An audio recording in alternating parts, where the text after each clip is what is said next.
Hello, this is Chef John from foodwishes.com with lasagna. That's right, I'm finally making lasagna. It's been requested so many times, and because it's such a popular Italian-American holiday tradition, I thought this would be the perfect time to do it. So for me, there are two keys to a great lasagna: a fantastic meat sauce and a great cheese filling.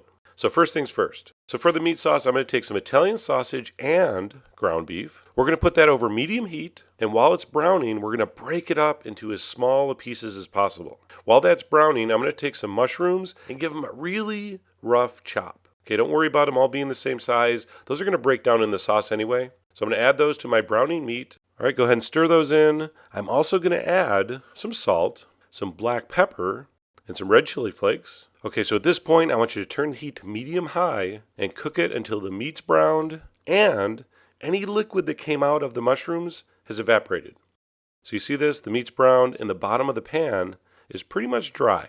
And at that point, we're going to add our prepared marinara sauce. Am I using homemade? Well, I'm not at liberty to say.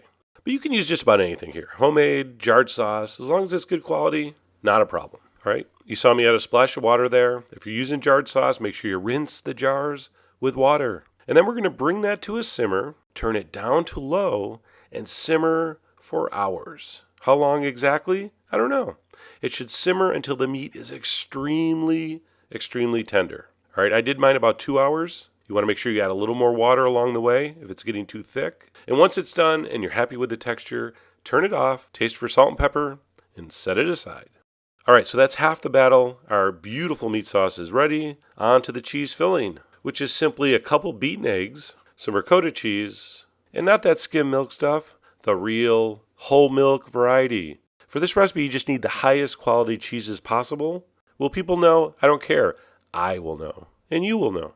So after that, we're going to add our Reggiano Parmesan and fresh mozzarella. Now you notice how it's diced and not grated? You shouldn't be able to grate good, soft, fresh mozzarella. In fact, there's an old saying, if you can use a grater, you should be a hater. All right, so use that nice, fresh, soft mozzarella. They have it in stores now. Use it. We're also going to add some salt and pepper and cayenne. And then last but not least, some fresh Italian parsley, and give that a good mix. So like I said earlier, if you have a great meat sauce and a really great cheese filling, you are going to have a fantastic lasagna.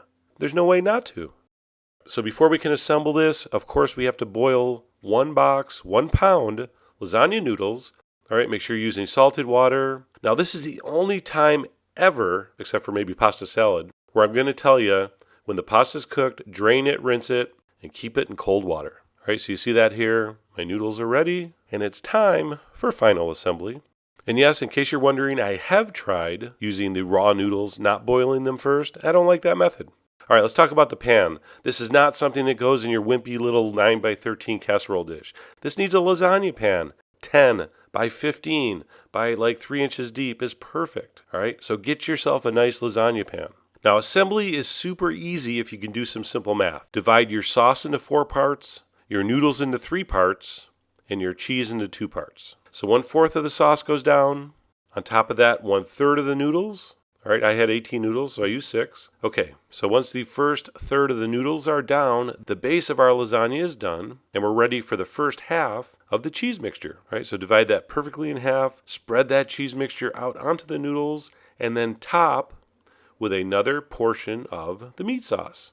All right, so once that's spread nice and even, we are going to take the second third of our noodles, place those over, and as long as it's covered, you're good. Don't worry about what it looks like. Don't worry if you got a couple broken ones. It's all good when it bakes. So the second layer of noodles are down. The last of the cheese mixture gets spread on there. I don't know about you, but I'm getting kind of excited. On top of the cheese, just like our last layer, goes the meat sauce. At this point, we're going to give it a little shake to settle it. And yes, the old tappa. And to finish this beauty off, the last of the noodles go over the top. You can see the end there. I just pieced together some of the smaller broken pieces. Doesn't matter. Relax.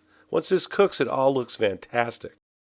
All right, over that goes the last fourth of the meat sauce. Spread that over. Make sure all the noodles are covered. I'm going to dot that with more fresh mozzarella.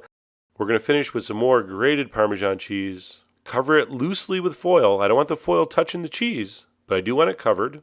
I'm going to put it on a sheet pan in case I have any spillover. I'm going to put that in a 375 degree oven for 30 minutes. At that point, take off the foil.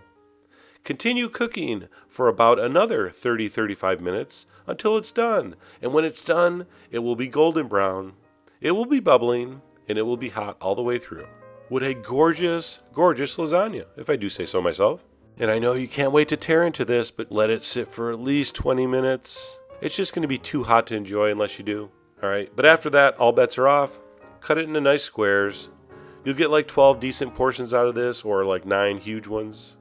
You can see all those beautiful layers, that super meaty sauce with the sausage and the beef, and the mushrooms adding a little bit of extra something, the beautiful cheeses. So delicious. So whether you're serving this for your Italian-American Christmas dinner or just any time, I hope you give this recipe a try. So go to the site, all the ingredients are there for the sauce, for the filling, for the whole thing. And as always, enjoy.